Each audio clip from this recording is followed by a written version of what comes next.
Masjidil Haram. Sebelum Adam dan Hawa turun ke bumi, Ka'bah telah diletakkan dan para malaikat telah bertawaf mengelilinginya sambil bertalbiyah. Kemudian badai topan menutupinya pada zaman Nuh alaihi salam.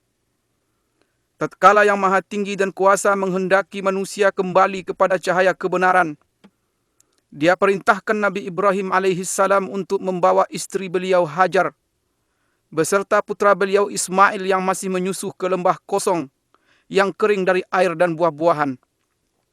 Di sana keduanya beliau tinggal pulang.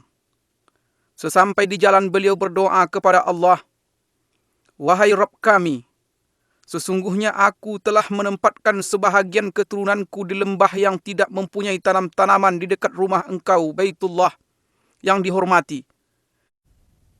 ربنا إني أسكنت من ذريتي بواد غير ذي زرع عند بيتك المحرم ربنا ليقيموا الصلاة فاجعل أفئدة من الناس تهوي إليهم وارزقهم من الثمرات لعلهم يشكرون." Ya Rabb, kami yang demikian itu agar mereka mendirikan salat. Maka jadikanlah hati sebagian manusia cenderung kepada mereka, dan beri rezekilah mereka dari buah-buahan. Mudah-mudahan mereka bersyukur. Sebagai pengabulan doa Nabi Ibrahim, terpancarlah air Zam-Zam, mata air suci untuk Ismail dan ibunya Hajar. Tatkala kabilah-kabilah mengetahui hal ini, mereka segera datang ke tempat air dan kesucian. Adapun Bani Al-Amalik, mereka menetap di atas bukit Qaiqan setelah mendapatkan izin dari Hajar alaihissalam. Ketika Ismail alaihissalam menginjak dewasa dan balik, ia dinikahkan dengan Imarah, putri kepala suku Bani Al-Amalik. Di saat kabilah Jurhum datang, tinggallah mereka di celah Al-Wad. Setelah beberapa tahun, Allah mengizinkan nabinya Ibrahim alaihissalam untuk berkunjung ke lembah tersebut di atas. Di sana beliau menanyakan tentang keadaan Ka'bah dan istri beliau. Dikarenakan beliau mendapat istri, anaknya tidak bijak dalam berkata-kata, maka beliau memerintahkannya untuk menyampaikan salam kepada suaminya tatkala pulang, dan memerintahkan agar sang suami merubah pintu gerbangnya. Ismail pun paham akan maksud perkataan ayahnya.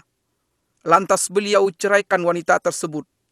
Tatkala mendengar berita itu, Bani Jurhum segera mengejar kemuliaan pernikahan dengan Nabi Ismail alaihissalam.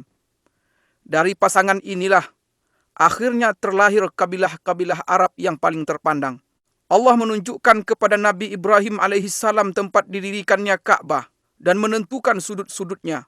Allah Ta'ala berfirman yang artinya, وَإِذْ بَوَّأْنَا لِإِبْرَاهِيمَ مَكَانَ الْبَيْتِ أَلَّا تُشْرِكْ بِي شَيْئًا وَطَهِّرْ بَيْتِيَ لِلطَّائِفِينَ وَالْقَائِمِينَ وَالرُّكَّعِ السُّجُودِ.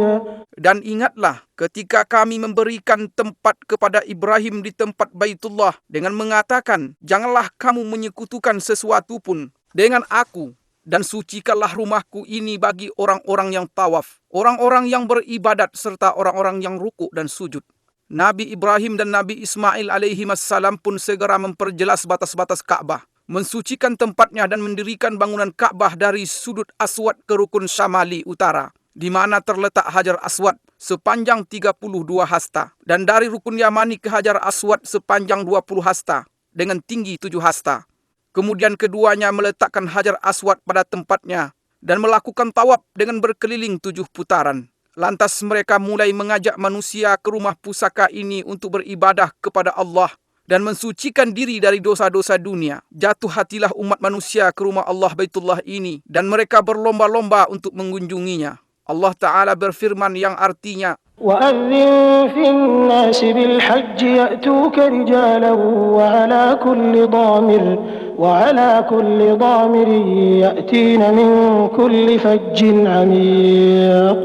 Dan berserulah kepada manusia untuk mengerjakan haji. Niscaya mereka akan datang kepadamu dengan berjalan kaki dan mengendarai unta yang kurus yang datang dari segenap penjuru yang jauh. Kemudian Nabi Ismail alaihissalam terus mengurusi Baitullah hingga beliau meninggal. Sepeninggal beliau, secara turun-menurun kabilah Jurhum mengurusinya. sampai banjir bandang menjebol bendungan Ma'arif di negeri Sabak pada abad ketiga Masehi, sehingga menghancurkannya dan memaksa kabilah Asad dan Khuza'ah untuk hijrah ke arah utara. Khuza'ah menetap di Mekah setelah mengalahkan Bani Jurhum dan mengusir mereka darinya. Lantas Amru bin Luhai merubah agama Allah yang lurus dan menggantikannya dengan penyembahan patung dan berhala, serta mewajibkan orang-orang yang haji berkorban untuknya. Jadilah tawaf di Baitullah sekedar muka dan tasdiyah, yaitu tepuk tangan dan siulan. Keadaan ini terus berjalan sampai kedatangan Qusay bin Kilab bin Murrah, yang termasuk keturunan Nabi Ismail alaihissalam pada pertengahan abad ke-5 Masehi. Maka kepemimpinan dan pengurusan Mekah pun diserahkan kepadanya. Dengan inilah berawal era Quraisy dan tersebarlah marga-marga Quraisy di penjuru kota Mekah. Rumah-rumah dari tanah liat dan batu menggantikan rumah-rumah dari bulu-buluan. Qusay membuat batasan seluas lingkaran tawaf yang kita kenal sekarang, mendirikan Darun Nadwa dan mengizinkan orang-orang untuk mendirikan bangunan di sekelilingnya. Memberi minuman jamaah haji adalah suatu derajat tinggi dan kemuliaan yang pada saat yang sama merupakan sebuah pekerjaan yang berat dan memakan biaya. Karena sulitnya air di tanah Mekah dan karena Zamzam belum lagi ditemukan setelah ditutup oleh Jurhum.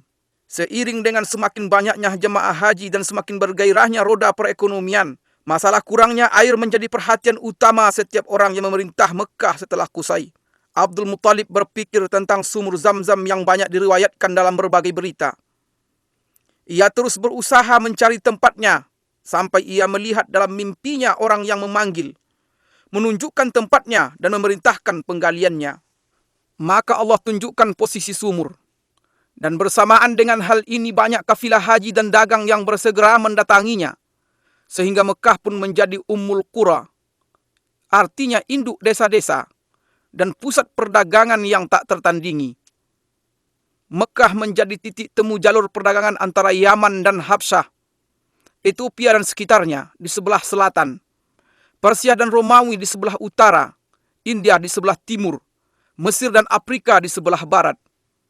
Mekah seolah-olah bersiap diri untuk menyambut Nabi yang paling mulia dan misi terakhir para Nabi. Rasul pilihan sallallahu alaihi wasallam lahir pada tahun Gajah 571 Masehi. Beliau tumbuh dan besar di tanah Mekah di sekitar Baitullah. Masyarakat mengenal beliau dan beliau mengenal mereka. Mereka menaruh kepercayaan terhadap beliau dan berlomba-lomba untuk merebut hati, persahabatan dan kedekatan dengan beliau. Kemudian beliau menikahi Ummul Mukminin Khadijah radhiyallahu anha. Selang beberapa tahun, mulailah perjalanan risalah dan tauhid di depan Gua Hira. Lahirlah umat Islam dan turunlah wahyu. Dengan nama Allah yang Maha Pengasih lagi Maha Penyayang. Allah Ta'ala berfirman yang artinya, اقرأ باسم ربك الذي خلق خلق الإنسان من علق اقرأ وربك الأكرم الذي علم بالقلم علم الإنسان ما لم يعلم. bacalah dengan menyebut nama Rabbmu yang menciptakan. Dia telah menciptakan manusia dari segumpal darah. Bacalah, dan Rabbmu lah yang paling pemurah, yang mengajar manusia dengan perantaraan pena. Dia mengajarkan kepada manusia apa yang tidak diketahuinya. Mulailah cahaya dakwah di Mekah memenuhi relung hati bangsa Arab selama 13 tahun. Dan meluncurlah anak panah kedengkian pada Rasulullah SAW. Dakwah beliau dan para sahabat beliau, yang terkadang berwujud rayuan dan ada kalanya berbentuk ancaman, penyiksaan, embargo dan intimidasi. Allah pun mengizinkan Nabi SAW untuk berhijrah. Orang-orang musyrik bertekad untuk membunuh beliau. Mereka berkumpul di sekitar Baitullah pada malam hijrah. Mereka membuat tipu daya. Namun Allah juga membuat tipu daya, dan Allah adalah sebaik-baik yang bertipu daya. Allah Subhanahu wa Ta'ala berfirman yang artinya, وجعلنا من بين أيديهم سدا ومن خلفهم سدا فأغشيناهم فهم لا يبصرون. dan kami adakan di hadapan mereka dinding, dan di belakang mereka dinding, dan kami tutup mata mereka sehingga mereka tidak dapat melihat. Keluarlah Rasulullah SAW dari Mekah dengan ditemani Abu Bakar As-Siddiq radhiyallahu anhu menuju Yasrib dengan selamat. Meskipun jalan ke Yasrib adalah arah utara, mereka mengambil jalan ke arah selatan Mekah. Di perjalanan, Rasulullah sallallahu alaihi wasallam menoleh ke negeri tempat beliau menghabiskan masa kecil dan awal dakwah beliau sebagai perpisahan dari seorang yang sangat mencintai Baitullah Al-Haram. Kemudian keduanya berjalan bersama sejauh 10 km hingga sampai di Gunung Sur. Lantas naik sampai di Gua Sur untuk istirahat dan bersembunyi. Abu Bakar radhiyallahu anhu sangat mengkhawatirkan nyawa Nabi Muhammad sallallahu alaihi wasallam. Di lain pihak beliau sallallahu alaihi wasallam tidak terbebani dengan hal ini. Beliau berkata, "Wahai Abu Bakar, apa pendapatmu tentang dua orang yang Allah menjadi yang ketiga bagi keduanya?" Allah Ta'ala berfirman yang artinya, إلا تنصروه فقد نصره الله إذ أخرجه الذين كفروا ثاني اثنين إذ هما في الغار إذ يقول لصاحبه لا تحزن إن الله معنا. jikalau tidak menolongnya, maka sesungguhnya Allah telah menolongnya, yaitu ketika orang-orang kafir musyrikin Mekah mengeluarkannya dari Mekah. Sedang dia salah seorang dari dua orang ketika keduanya berada dalam gua. Di waktu dia berkata kepada temannya, "Janganlah berduka cita, sesungguhnya Allah bersama kita." Wajah Rasulullah sallallahu alaihi wasallam menghilang dari Mekah selama 6 tahun. Akan tetapi kerinduan beliau kepada Baitullah tidak pernah hilang dari hati beliau walaupun sehari pun. Pada suatu hari di tahun 6 Hijriah, beliau keluar bersama 6.500 sahabat dengan maksud umrah. Binatang kurban mereka ada di depan mereka dan mereka tidak membawa senjata selain pedang. Tatkala Quraisy mengetahui kedatangan Rasulullah dan para sahabat beliau, mereka menghalangi dengan 200 pasukan berkuda untuk melarang rombongan Nabi SAW melakukan umrah dan ibadah. Maka Nabi SAW memerintahkan rombongan umrah untuk berputar haluan menuju celah Al-Murad, pintu masuk ke dataran Hudaybiyah di sebelah barat Mekah. Dengan demikian Khalid bin Walid dan pasukan berkudanya tidak bisa melakukan apa yang mereka inginkan. Kemudian Nabi SAW mengirimkan utusan kepada Quraisy untuk meminta agar diizinkan umrah. Utusan ini kembali dengan terlambat dan diisukan bahwa mereka telah dibunuh agar tersebar desas-desus dan kekacauan. Maka di bawah pohon Ar-Ridwan di Hudaybiyah, penyeru kaum muslimin menyerukan kepada baiat Rasulullah SAW untuk memerangi Quraisy. Kala itu, gentarlah Quraisy dan mereka mengumumkan keinginan mereka untuk berdamai dengan kaum muslimin dengan syarat-syarat yang diterima oleh Rasulullah SAW. Akhirnya kaum muslimin pulang dengan perjanjian Hudaybiyah untuk melakukan umrah pada tahun yang akan datang. Pada tahun ke-8 Hijriah, Quraisy melanggar perjanjian. Maka Rasulullah SAW memerintahkan umat Islam untuk ke Mekah dalam 4 pasukan.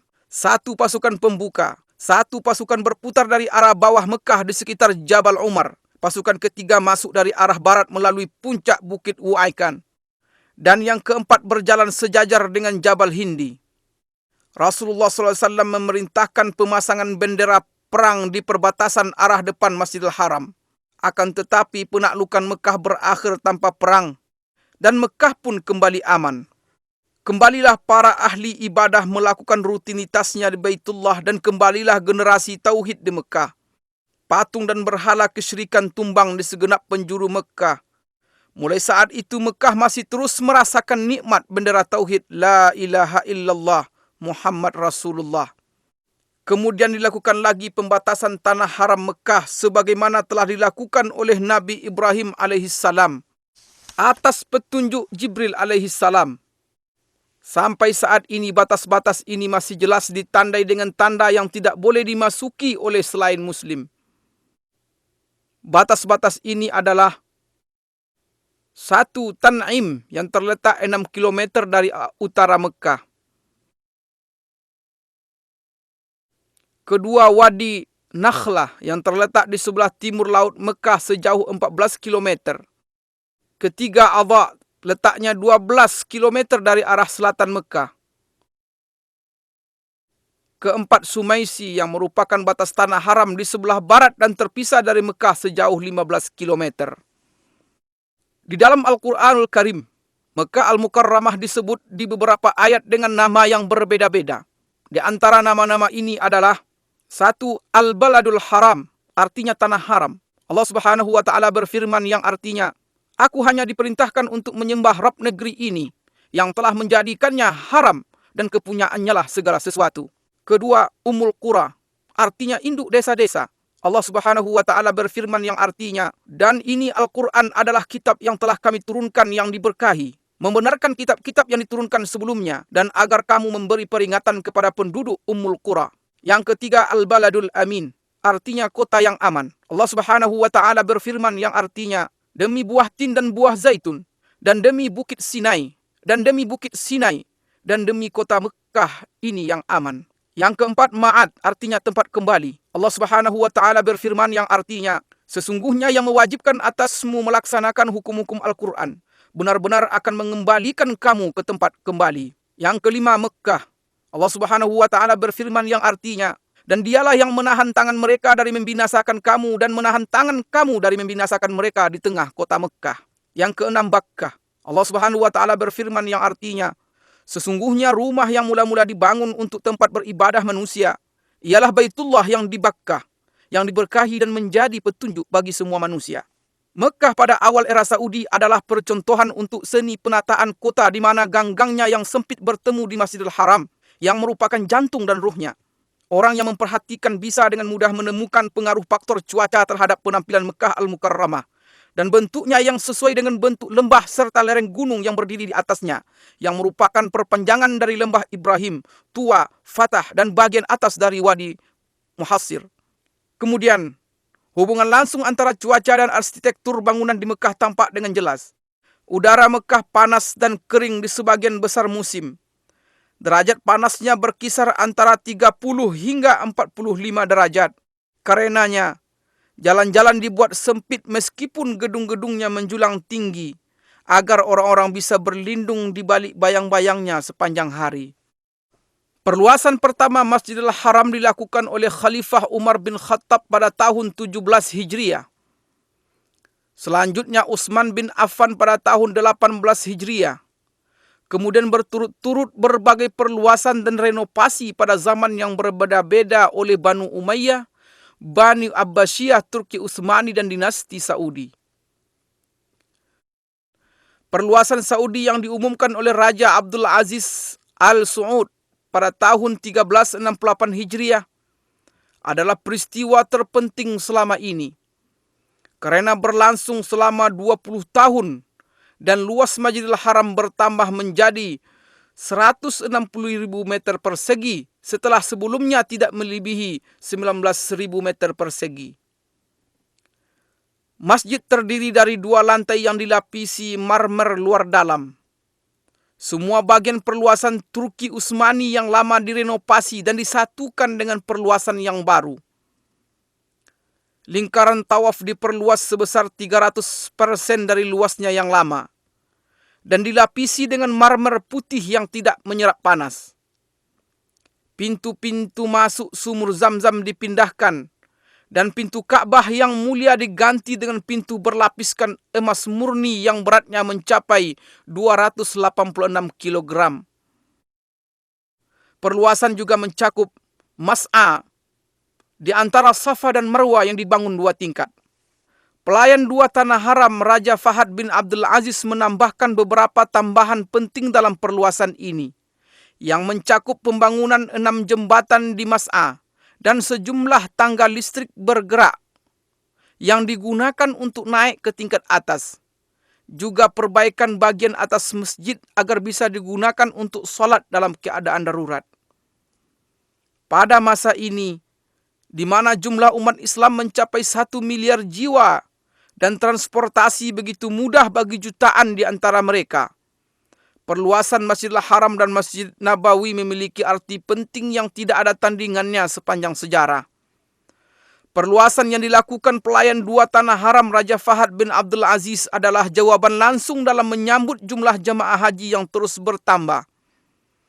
Maka pada tanggal 2 Safar 1409 Hijriah, pelayan 2 tanah haram meletakkan batu pertama proyek perluasan Masjidil Haram di Mekah Al-Mukarramah dengan anggaran sebesar 6,8 miliar rial Saudi dan mencakup halaman Suq Saghir, yaitu pasar kecil di sebelah barat masjid. Desainnya dibuat melengkapi masjid yang sekarang dari segi eksterior dan bentuk arsitektur secara umum. Bangunan perluasan ini meliputi 1 pintu gerbang utama, 14 pintu kecil ditambah pintu-pintu masuk yang ada sekarang. Juga 2 buah menara setinggi 180 meter yang desainnya menyerupai 7 menara yang lain. Ditambah lagi pembangunan 2 bangunan untuk eskalator. 1 di arah selatan dan 1 lagi di utara, untuk memudahkan jemaah haji dan jemaah salat. Halaman yang mengelilingi Masjidil Haram disiapkan sedemikian rupa dan berlantaikan marmer putih yang memantulkan panas. Dengan demikian Masjidil Haram bisa memuat hampir 1 juta orang. Pemandangan Masjidil Haram pada 10 hari terakhir bulan Ramadan tidak tertandingi oleh pemandangan sepanjang tahun. Karena pada saat itu ada salat tarawih dan tahajud, di mana tangan-tangan menengadah dengan khusyuk. Hati-hati yang penuh harap dan air mata yang tertumpahkan, semua mengharap ampunan Tuhan. Allah Subhanahu wa Ta'ala berfirman yang artinya, dan siapa lagi yang mengampuni dosa selain Allah?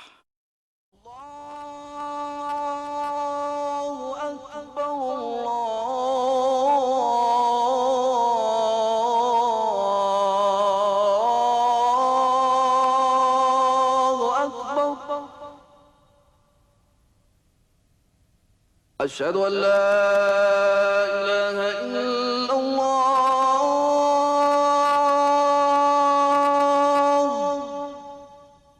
Masjidil Aqsa. Sejarah tempat ini adalah cerita bersambung 5.000 tahun sejak ditinggali oleh kaum Yabus. Kemudian penduduk keturunan Kan'an yang berdarah Arab turun-temurun menempatinya dan menjadi bagian yang tak terpisahkan dari tanah ini. Di sini mereka menemukan ketenangan dan keamanan. Mereka pun menganugerahi tempat ini peradaban dan seni. Dan tempat ini membalas dengan aliran kebaikan dan barakah seolah-olah seperti pohon zaitun yang merupakan simbol cinta dan anugerah. Sepanjang masa ini, kota ini telah mengalami lebih dari 25 peperangan yang semuanya bisa dilewati. Dan kota ini beserta penduduknya yang baik tetap bertahan dan menjadi simbol sejarah serta peradaban manusia. Kota ini berbeda dari kota-kota yang lain. Disinilah jembatan yang menghubungkan bumi dengan langit pada malam Isra dan Mi'rajnya. Disinilah sungai yang mengalir dari kesucian dan cahaya terang di hati para pencinta yang menjatuhkan bayangannya di atas bebatuan, tempat tinggal dan nama-nama. Dan sejak malam itu, yaitu malam Isra dan Mi'raj, kota ini menjadi kiblat pertama kaum muslimin. Mereka menghadap ke arahnya dengan hati mereka sebelum melihatnya dengan mata. Ia telah menetap di sanubari umat Islam sebelum mereka tinggal di dalamnya. Maka bangkitlah suatu kerinduan untuk selalu bersama. Di sini dan dari Gunung Al-Mukabbir di tahun 636 Masehi, Khalifah Umar bin Khattab melontarkan takbir bersejarahnya, di mana terlihat oleh beliau bahwa kunci kota suci ini diserahkan dan manusia seluruhnya menerima isi surat perjanjian Umar. Sejarah masih terus teruji dengan panasnya rangkaian peristiwa, dan kota suci ini pada masa Islam mengalami puncak kemajuannya dalam peradaban dan peran kemanusiaan. Bagaimana tidak? Sedangkan penakluknya yang pertama, Nabi Muhammad SAW bersabda, "Satu golongan dari umatku akan terus berada di atas kebenaran. Mereka menang dan unggul atas musuh-musuh mereka. Orang yang menyelisihi mereka tidak membahayakan mereka. Tidak pula kesusahan menimpa mereka sampai datang kepada mereka perkara Allah," artinya kematian. Sedangkan mereka dalam keadaan seperti itu. Para sahabat bertanya, "Di manakah mereka wahai Rasulullah?" Beliau menjawab, "Di Baitul Maqdis dan sekitarnya."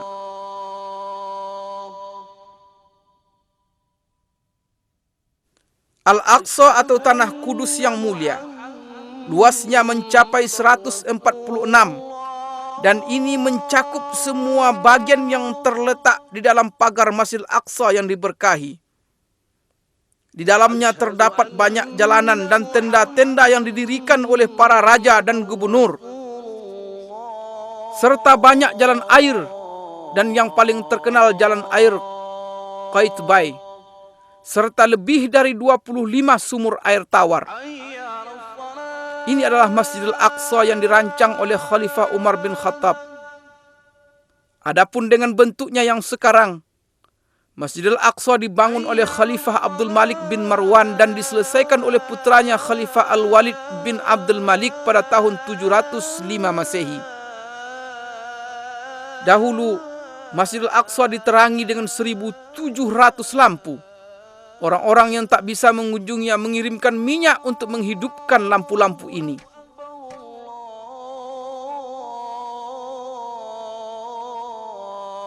Di tempat ini terdapat kubah-kubah indah yang mendunia, yaitu Masjid Qubbatus Sakhra yang disepakati oleh semua ahli sejarah sebagai bangunan paling indah di atas muka bumi.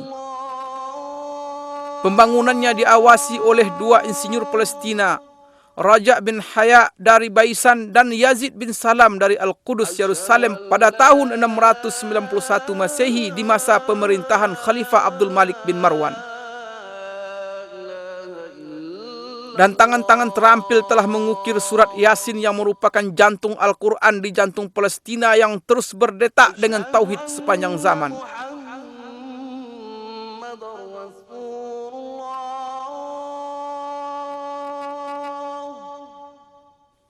Masjidil Aqsa memiliki 10 pintu.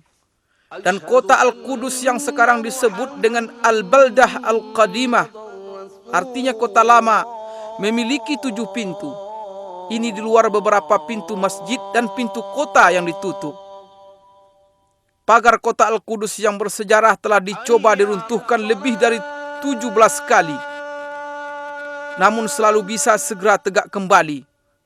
Renovasi terakhir dilakukan pada masa Sultan Sulaiman Al-Qanuni di tahun 1536 Masehi. Al-Qudus dikelilingi oleh 4 menara tinggi dan 34 menara biasa. Di sini, di setiap jengkal dan pojok terdapat barakah, ketinggian dan keindahan menara-menara yang ramah dengan panggilan langit. Kubah-kubah yang tersohor di jalan-jalan ketinggian. Mihrab-mihrab yang salat di dalamnya tidak menunjukkan selain kesucian. Dan tempat-tempat duduk yang mengingatkan kepada orang-orang berbudi. Pada tanggal 30 Juli 1980 Masehi, Perdana Menteri Israel dengan kesepakatan partainya mengeluarkan keputusan menjadikan Al-Qudus sebagai ibu kota Israel untuk selamanya. سندافع عن المدينة الثالثة في الإسلام بكل ما تستطيع ولن تبخل عليها بدم. Kita akan pertahankan kota ketiga Islam ini dengan segala kemampuan dan tidak akan keberatan untuk menumpahkan darah karenanya. Di saat umat Islam kehilangan ingatan, saat itulah Al-Qudus akan hilang. Dahulu selama 100 tahun Masjidil Aqsa dirubah menjadi perkantoran. Masjid Qubbatus Sakhra dirubah menjadi gereja. Musalla Al-Marwani menjadi kandang kuda. Suara azan tak terdengar lagi, hingga Allah berkehendak menyiapkan orang yang mengeluarkan kota yang berharga ini dari kotoran, kelaliman dan penjajahan. Datanglah Salahuddin Al-Ayyubi memasuki Al-Qudus setelah perang Hittin pada tahun 1187 Masehi dengan mengangkat bendera tauhid untuk bersujud dan bersujud bersamanya pasukan penakluk yang berjaya mengalahkan berbagai rintangan yang telah menghalangi junjungan kita Nabi Muhammad SAW dan kejayaan beliau.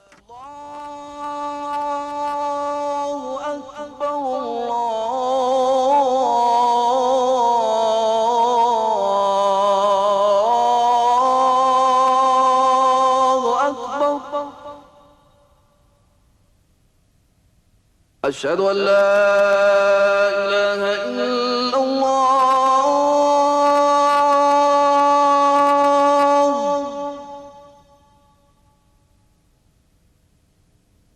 Asyhadu an la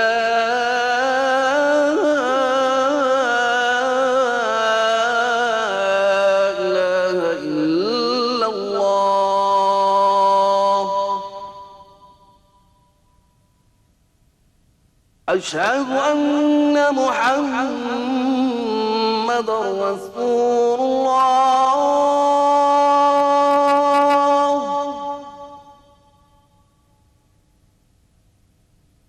أشهد أن محمد رسول الله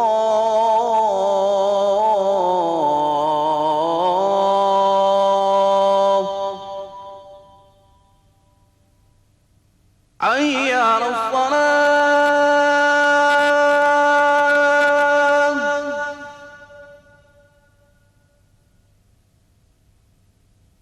حي على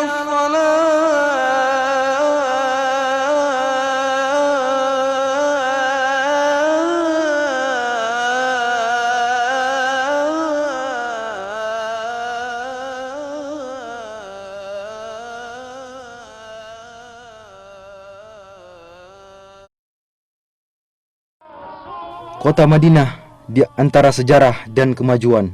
Selamat datang di kota Madinah Munawwarah, tempat kembalinya keimanan dan tempat tinggal Rasulullah sallallahu alaihi wasallam. Selamat datang di kota Madinah bersama kilauan perkembangan dan kemajuan yang ada di dalamnya. Kita akan membaca perjalanan sejarah kota Madinah dimulai dari zaman dahulu kala sampai zaman yang terang yang menyinari dunia.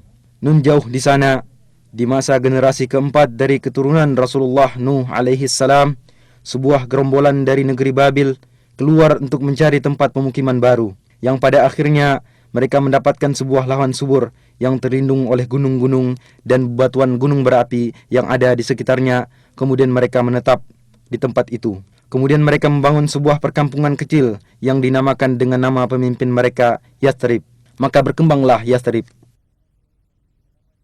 Beberapa riwayat menyebutkan bahwa penduduk kaum Amalik, keturunan dari Nabi Nuh alaihissalam, telah bertempat tinggal di sana pada abad ke-23 sebelum hijrah, serta menyebutkan bahwa Madinah terikat hubungan dengan kerajaan Ma'iniyah pada abad ke-12 sebelum hijrah. Beberapa relief yang berhasil ditemukan menunjukkan bahwa pada abad ke-11 sebelum hijrah, Yathrib selama 10 tahun berada di bawah kekuasaan Raja Babylon Nabonid yang bertempat tinggal di Taima.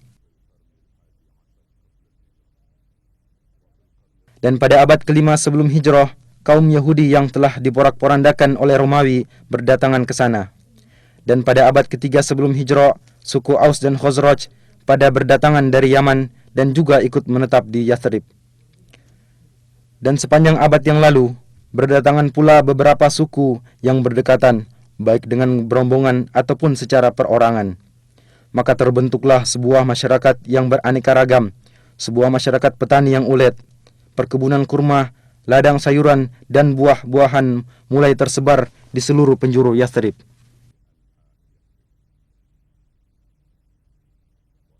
Sehingga kafilah-kafilah dagang yang berpindah-pindah antara negeri Syam dan Yaman singgah di sana untuk membekali diri dengan airnya yang jernih dan kurmanya yang istimewa, serta untuk melakukan tukar-menukar barang dagangan dengan penduduknya. Dan pada tahun 120 sebelum hijrah terjadi sebuah peperangan antara suku Aus dan Khazraj yang semua itu tidak lepas dari muslihat dan tipu daya kaum Yahudi. Peperangan yang terjadi berkali-kali yang dikobarkan oleh rasa iri dan dendam menjadikan kehidupan menjadi kacau dan menyebabkan kebanyakan orang merasa jemu dengan keadaan yang ada, sehingga mereka dengan penuh rasa sabar menunggu terjadinya sebuah perubahan. Benih jalan keluar dan perubahan mulai muncul pada tahun ketiga sebelum hijrah, ketika pada musim haji beberapa orang dari suku Khazraj bertemu dengan Rasulullah sallallahu alaihi wasallam. Kemudian beliau sallallahu alaihi wasallam mendakwai mereka untuk memeluk agama Islam dan membacakan beberapa ayat-ayat Al-Qur'an kepada mereka. Akhirnya sebagian mereka mengatakan kepada sebagian yang lainnya, "Wahai kaumku, ketahuilah demi Allah, sungguh dia adalah nabi yang dijanjikan oleh orang-orang Yahudi dan jangan sampai mereka mendahului kalian kepadanya." Kemudian mereka berkata kepada Rasulullah sallallahu alaihi wasallam, "Kami tinggalkan kaum kami dan di antara mereka sedang terjadi permusuhan dan perpecahan yang sangat dahsyat. Mudah-mudahan Allah Subhanahu wa taala denganmu mempersatukan mereka." Kemudian mereka kembali ke kota Yathrib dalam keadaan beriman. Pada tahun berikutnya, 10 orang dari suku Khazraj dan 2 orang dari suku Aus berjumpa dengan Rasulullah sallallahu alaihi wasallam. Kemudian mereka menyatakan keislaman dan membaiat Rasulullah baiat Aqabah pertama. Rasulullah sallallahu alaihi wasallam mengutus Mus'ab ibnu Umair bersama mereka untuk mendakwai penduduk Yathrib, baik di rumah-rumah mereka atau di perkebunan untuk memeluk agama Islam. Dan akhirnya berkat usahanya sebagian mereka mendapatkan hidayah, di antaranya sebagian pemimpin suku Aus dan Khazraj. Pada musim haji berikutnya 70 orang berangkat menemui Rasulullah sallallahu alaihi wasallam untuk membayat beliau pada baiat Aqabah kedua. Mereka mengajak Rasulullah sallallahu alaihi wasallam dan para sahabatnya untuk berhijrah dari Mekkah ke Madinah untuk bersama-sama membangun masyarakat Islam pertama. Kemudian kaum muslimin mulai berhijrah menuju kota Madinah. Berikutnya Rasulullah sallallahu alaihi wasallam dan sahabatnya Abu Bakar As-Siddiq berangkat berhijrah, yang mana beliau bagaikan bulan purnama yang datang menerangi kota Madinah.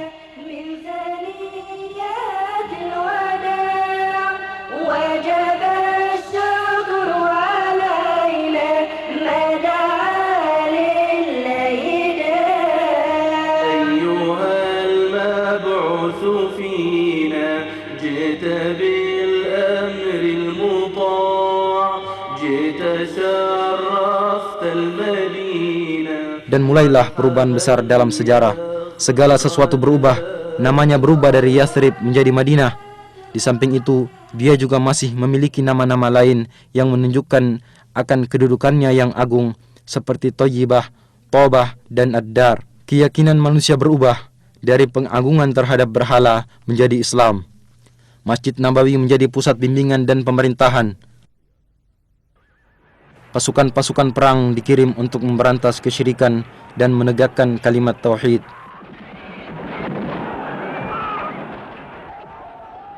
Pada tahun kedua Hijriyah, di tempat sejauh 160 km dari kota Madinah, terjadi perang Badar. Kaum musyrikin berhasil dikalahkan, bahkan pembesar dan pemimpin mereka terbunuh, sehingga menimbulkan niat dari mereka untuk membalas dendam. Dan pada bulan Syawal tahun ketiga Hijriyah, mereka menuju ke kota Madinah. Kedua belah pihak bertempur di bawah gunung Uhud. Kaum muslimin berperang dengan gagah berani. 70 orang dari mereka gugur syahid, di antaranya Hamzah paman Rasulullah sallallahu alaihi wasallam, dan akhirnya kaum musyrikin mundur dan kembali ke kota Mekkah.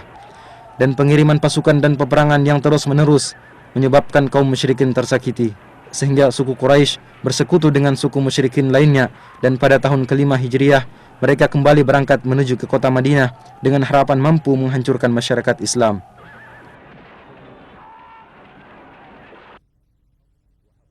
Kaum muslimin menggali parit dan membentengi kota Madinah. Akhirnya kaum musyrikin mengepung mereka dari belakang parit dan mereka berusaha berkali-kali untuk menerjang. Akan tetapi kaum muslimin berhasil memukul mundur mereka. Mereka dihinakan oleh Allah Subhanahu wa ta'ala dan Allah mengirimkan angin topan yang menyambar-nyambar. Akhirnya mereka mundur dan kembali dengan kekalahan.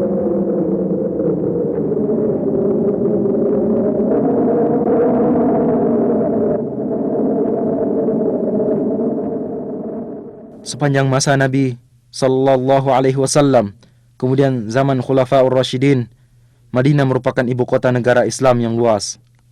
Kaum muslimin datang berduyun-duyun ke kota Madinah untuk bertemu dengan Rasulullah sallallahu alaihi wasallam dan para Khulafaur Rasyidin setelah beliau, serta menunaikan solat di Masjid Nabawi.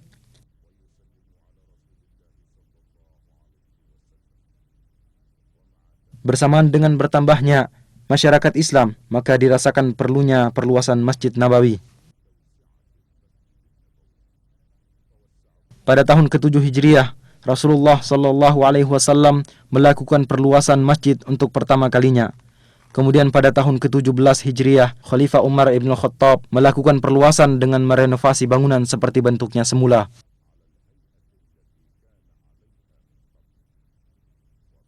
Pada tahun 30 Hijriyah, Khalifah Uthman ibn Affan merenovasi bangunan dengan menggunakan batu berukir dan memperluas areal masjid.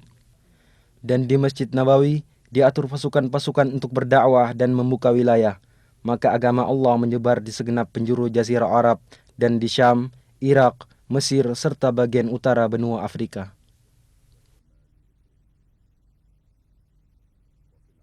Di zaman Umawi, pemerintahan dipindahkan ke kota Damaskus dan bersamanya pindah pula lah denyut kehidupan politik dan gejolaknya. Madinah telah menjadi sebuah wilayah pemerintahan yang tenang. Ladang dan perkebunan semakin banyak, sampai-sampai terlihat di sekitar Wadi Aqiq tiada lagi tempat untuk bangunan. Keadaan terus berjalan seperti ini sampai pertengahan dinasti Abbasiyah, di mana pada permulaannya muncul Imam Malik ibnu Anas rahimahullah. Kemudian banyak orang dari berbagai penjuru datang untuk belajar di majelisnya, di antaranya Imam Asy-Syafi'i rahimahullahu taala.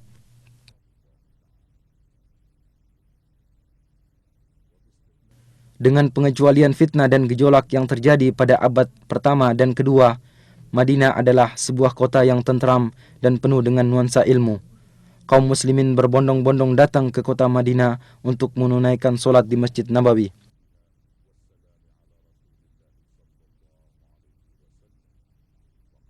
Khalifah Al-Mahdi memerintahkan agar diadakan perluasan Masjid Nabawi dan mempertahankan bangunan lama. Dan pada abad ketiga Hijriah, mulailah muncul kemerosotan dalam berbagai aspek kehidupan, di mana bangunan-bangunan berkurang, istana-istana yang terletak di Aqiq mulai ditinggalkan, dan keamanan menjadi kacau. Sering terjadi perampasan terhadap kafilah-kafilah dagang. Kota Madinah menyusut hingga terbatas dalam pagar kota yang dibangun pertama kali pada tahun 263 Hijriah. Beberapa kali pagar kota dibangun dan diperluas hingga mencakup perluasan kota yang masih sangat terbatas. Demikianlah keadaan kota Madinah yang mengalami masa pasang surutnya hingga abad ke-10 Hijriah. Pada tahun 578 Hijriah, di saat perang salib sedang berkecamuk, salah seorang pemimpin yang bernama Arnaud mengirimkan sebuah pasukan dengan menggunakan kapal. Mereka bersembunyi-sembunyi menuju ke Laut Merah, kemudian mendarat di Yambo, kemudian menuju ke kota Madinah. Maka pasukan Salahuddin Al-Ayyubi rahimahullah mengejar mereka dan akhirnya berhasil menghadang mereka dalam jarak perjalanan 1 malam dari kota Madinah. Sebagian besar dari mereka berhasil dibunuh dan yang lainnya ditawan, dan Allah masih tetap menjaga kota Madinah dari kejahatan mereka. Pada tanggal 5 Rajab tahun 654 Hijriah, sebuah gunung besar yang terletak di sebelah timur kota Madinah meletus dan mengalirkan sebuah sungai lahar ke arah barat menuju ke kota Madinah. Lalu dengan takdir Allah Ta'ala menyimpang ke arah utara. Gunung tersebut terus memuntahkan laharnya sekitar 3 bulan lamanya. Pada tahun 886 Hijriah, kobaran api yang disebabkan oleh sambaran petir melahap bangunan Masjid Nabawi dan menghancurkan sebagian besar dari bangunan masjid, akan tetapi kamar Nabi selamat dari lalapan api. Kemudian atas dana dari Sultan Qutbai, bangunan Masjid Nabawi dikembalikan lagi. Sebagaimana juga dibangun beberapa sekolahan dan tempat-tempat belajar mengaji yang mengumpulkan ulama, para penuntut ilmu, dan orang-orang yang tinggal berdekatan. Pada abad ke-10 Hijriah, kota Madinah mulai dikuasai oleh dinasti Utsmani yang berlangsung selama 4 abad. Yang di sela-selanya, kota Madinah menyaksikan berbagai kejadian yang bermacam-macam, di antaranya yang paling besar, pembaharuan pagar kota dan dibangunnya sebuah benteng yang kokoh lagi luas, dan ditugaskannya beberapa satuan pasukan guna menjaga keamanan. Dan sungguh penduduk Madinah telah mendapatkan manfaat dari hal tersebut. Keamanan terjaga, perampokan kafilah dagang menjadi berkurang. Kemudian mulailah kepemimpinan melemah dan terjadi perebutan kekuasaan antara panglima pemerintahan. Akibatnya keamanan menjadi kacau, perampokan kafilah-kafilah dagang kembali terjadi, bahkan sampai terjadi di perbatasan kota Madinah. Di dalam kota Madinah sendiri terjadi kekacauan dan perpecahan, walau akhirnya berhasil diselesaikan. Pada tahun 1220 Hijriah, penduduk Madinah memberikan baiatnya kepada para da'i-da'i pembawa perbaikan dan bergabung dengan kerajaan Saudi pertama, dan selama 6 tahun mereka hidup penuh dengan rasa aman dan tentram. Kemudian Tulun Basha bin Muhammad Ali Basha berhasil merebut kota Madinah yang kemudian mengembalikannya lagi kepada kerajaan Utsmaniyah. Lalu pada tahun 1265 Hijriah dimulailah pembaharuan dan perluasan bangunan Masjid Nabawi yang menelan waktu 12 tahun, dan akhirnya muncullah sebuah bangunan baru yang indah dan unik.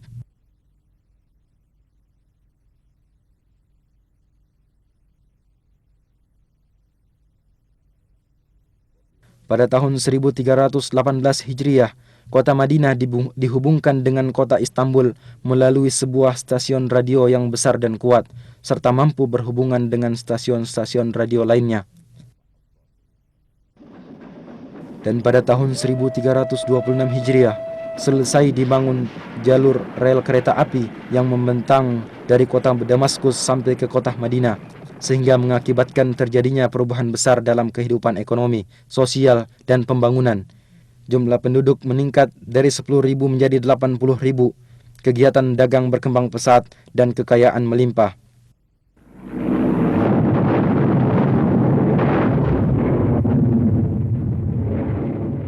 Akan tetapi pada tahun 1334 Hijriah, mulailah saat-saat yang berat dan keras dari perjalanan kota Madinah Munawwarah dikarenakan mulainya Perang Dunia Pertama.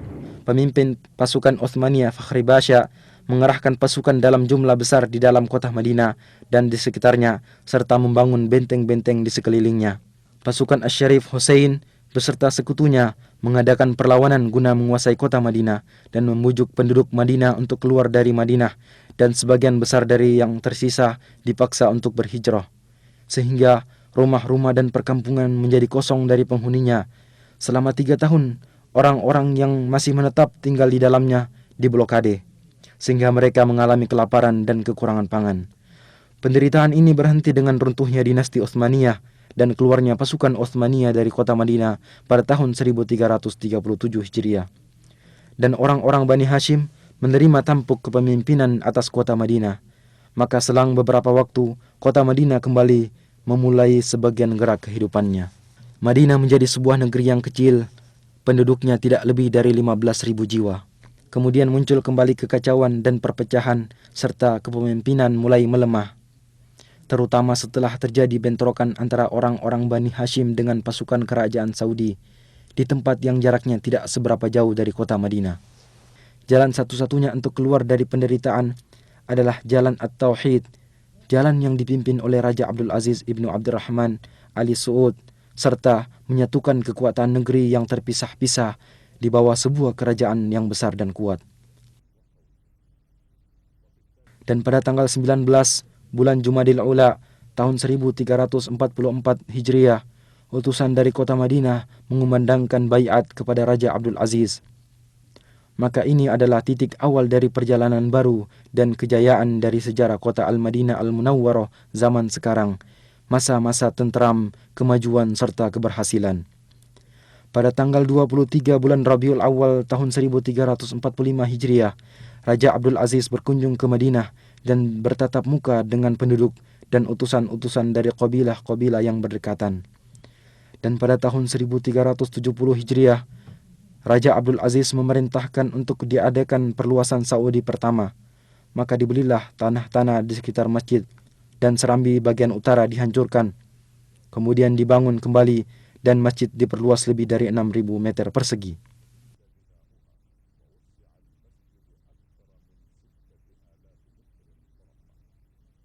Maka tampillah sebuah bangunan baru lagi indah yang serambinya menampung ribuan jamaah solat.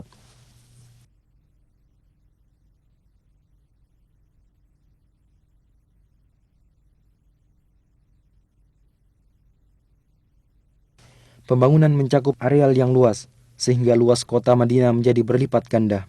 Tempat-tempat pendidikan pada berbagai jenjang bertambah jumlahnya.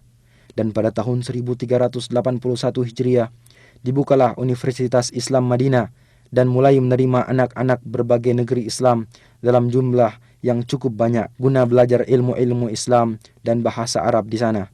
Sebagaimana dibukanya cabang-cabang dan fakultas-fakultas di bawah Universitas Raja Abdul Aziz dan Universitas Islam Raja Muhammad Ibnu Saud. Dan di Madinah diterbitkan sebuah majalah untuk pengetahuan umum yang bernama Al-Manhal. Kemudian diikuti oleh harian Al-Madinah Al-Munawwarah dan gerakan menuju pengetahuan umum berkembang pesat. Pada 10 tahun pertama dari abad ke-15 Hijriah, Madinah mengalami perubahan kemajuan yang sangat besar pada segala aspek. Khadimul Haramain Asy-Syarifain Raja Fahd memerintahkan untuk dibentuk sebuah tim khusus yang terdiri dari beberapa menteri guna pembangunan dan pengembangan kota Madinah. Maka pada saat-saat itulah pembangunan mengalami loncatan pesat dan dimulailah proyek-proyek besar, dan di antara yang paling penting, proyek perluasan Masjid Nabawi dan proyek pengembangan pusat perkotaan.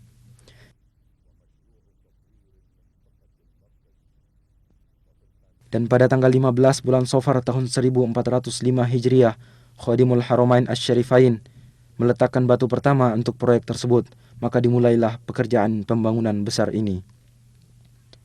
Satu daerah pemukiman penduduk yang berada di sekitar masjid dibebaskan dan para pemilik gedung-gedung diberikan uang ganti rugi dengan penuh, bangunan-bangunannya dimusnahkan. Lalu mulailah penggalian pondasi yang dalam dan pemancangan tiang-tiang besar, yang akhirnya sedikit demi sedikit pembangunan masjid ini dapat diselesaikan. Selama 9 tahun, pekerjaan berjalan siang dan malam, tanpa harus mengganggu pelaksanaan ibadah solat di Masjid Nabawi tersebut. Dan bimbingan serta pengawasan dari Pangeran Abdul Majid Ibnu Abdul Aziz, Gubernur Madinah, memiliki peranan besar dalam pelaksanaan proyek ini secara mendetail. Akhirnya pembangunan selesai dan diresmikan oleh Khadimul Haramain Raja Fahad Ibnu Abdul Aziz pada tahun 1414 Hijriah.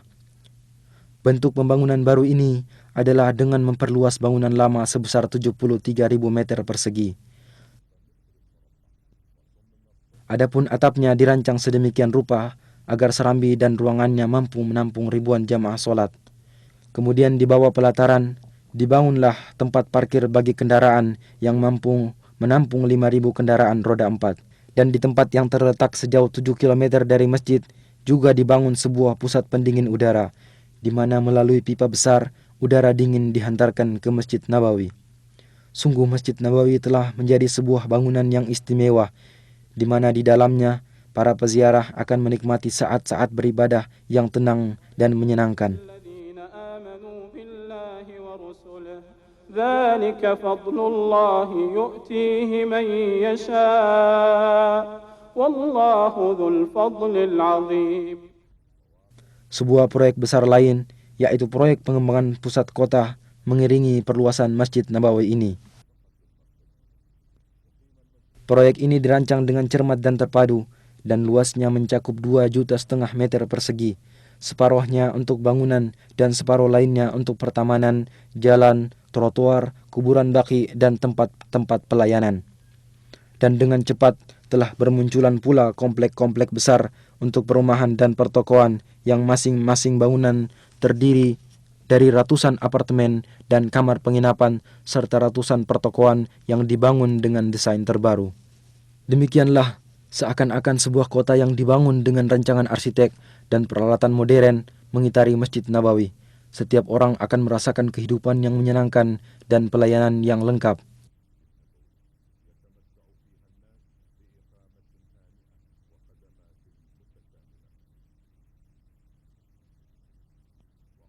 Di samping itu, masih ada proyek lain, yaitu proyek pembangunan dan perluasan masjid-masjid bersejarah, dan yang paling pertama adalah masjid pertama kali dibangun dalam sejarah Islam, yaitu Masjid Quba.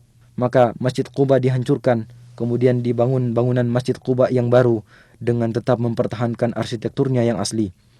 Luasnya ditambah dengan luas halaman luar mencapai 13.500 meter persegi. Daerah sekitarnya diatur sedemikian rupa sehingga dalam bentuknya yang baru, Masjid Quba menampakkan ciri khasnya tersendiri.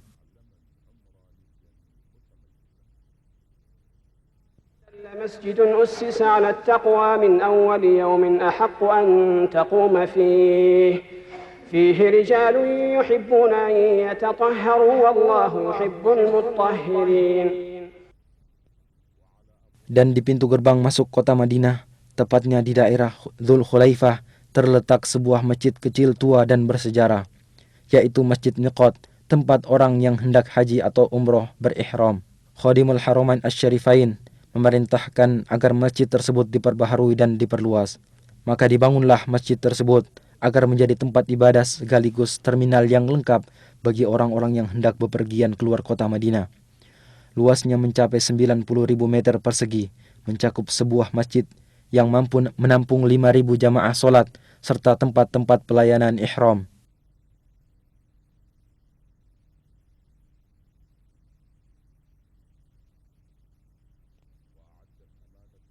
Dinas Tata Kota Madinah membuat perencanaan kota yang membagi kota atas 3 lapis lingkaran.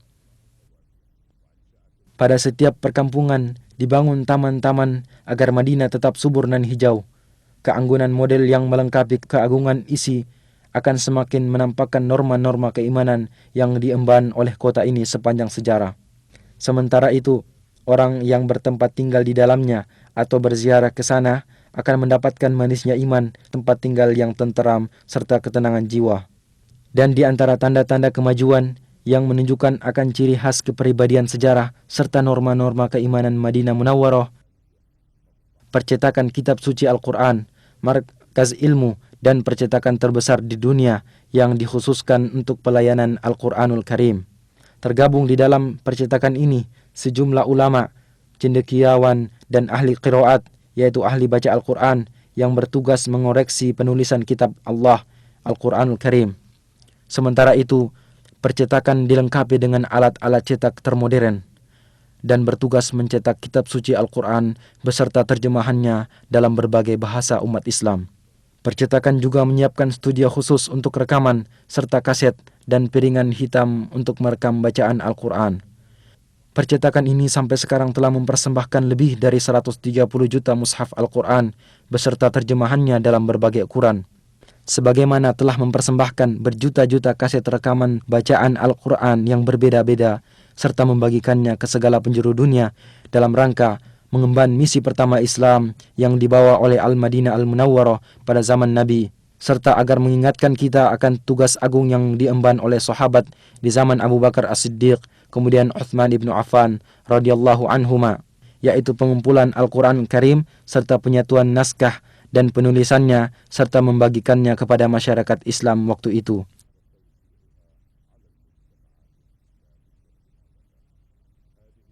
Ini semua adalah tanda-tanda dari kepribadian Al-Madinah Al-Munawwarah agar selalu mengemban kehormatan ini, kehormatan melayani kitab Allah Ta'ala, agar kecintaan terhadap kota Madinah selalu berada dalam sanubari setiap muslim sebagai realisasi atas doa Rasulullah sallallahu alaihi wasallam, "Ya Allah, jadikanlah kami cinta terhadap Madinah sebagaimana cinta kami terhadap Makkah atau lebih. Ya Allah, berikanlah keberkahan pada kota Madinah kami, dan semoga Allah selalu melimpahkan salawat dan salamnya atas Nabi Muhammad, keluarga dan sahabat-sahabatnya."